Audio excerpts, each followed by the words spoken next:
BPL শুরুর আগে বলা হয়েছিল এবারের আসরটা হতে যাচ্ছে অন্য সব সিজনের থেকে আলাদা। নতুন বোর্ড সভাপতির কাছ থেকে এমন কথা শুনে কিছুটা আশায় বুক বেঁধেছিলেন ক্রিকেট ভক্তরা। তবে বিপিএল শুরুর পর অন্যান্য আসর থেকে আলাদা হয়েছে ঠিকই, তবে সেটা প্রশংসার পরিবর্তে বিতর্কের ডালপালা মেলে।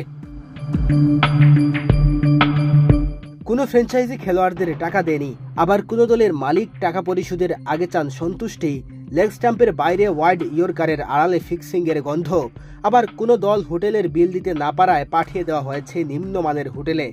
টাকা না পাওয়ায় মাঠেই যাননি বিদেশি ক্রিকেটাররা। প্রায় শেষ পর্যায়ে চলে এসেছে বিপিএল-এর ১১তম আসর।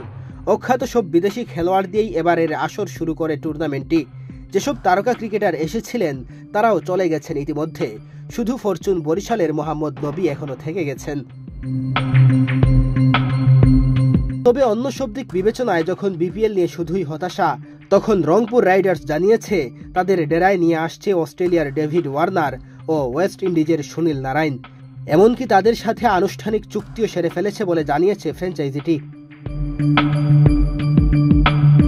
আগে থেকেই আলোচনা চলছিল শেষ চারের দলগুলো কিছু বিদেশি তারকাকে দলে ভেড়াবে, এতে করে কিছুটা হলেও প্রাণ ফিরে পাবে রংহীন বিপিএল।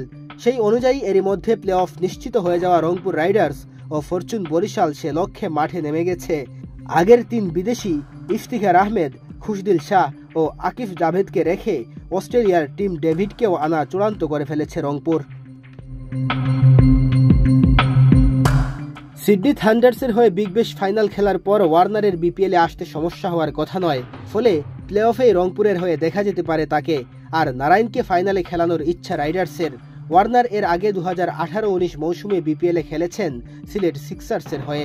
নারায়ণ অবশ্য বিপিএলের পরিচিত মুখ, এ পর্যন্ত 6 মৌসুম খেলেছেন বিপিএলে। ফ্র্যাঞ্চাইজিদের মধ্যে পেশাদারিত্বের অভাব থাকলেও বিসিবি চেষ্টা করেছে বিপিএলে কিছুটা রং নিয়ে আসার।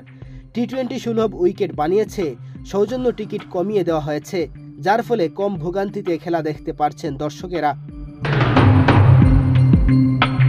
প্লে অফের বাকি 2 দল এখনও নিশ্চিত নয়। অঙ্কের হিসাবে সব দলেরই আছে সম্ভাবনা, এমনকি এখন পর্যন্ত মাত্র 2টি জয় পাওয়া সিলেট স্ট্রাইকার্সেরও সম্ভাবনা আছে। তবে সম্ভাব্য ভবিষ্যৎ বুঝতে পেরে আর কোনো বিদেশি আনছে না তারা। চোটের কারণে রাকিম কার্নওয়ালকে ছেড়ে দিতে অনুরোধ করেছিল West Indies cricket board. County দল থেকে একই অনুরোধ এসেছিল রিস টপলির জন্য, ফলে দুজনই আর নেই দলের সঙ্গে। মেহেদী হাসান তালহা, বাংলাদেশ প্রতিদিন।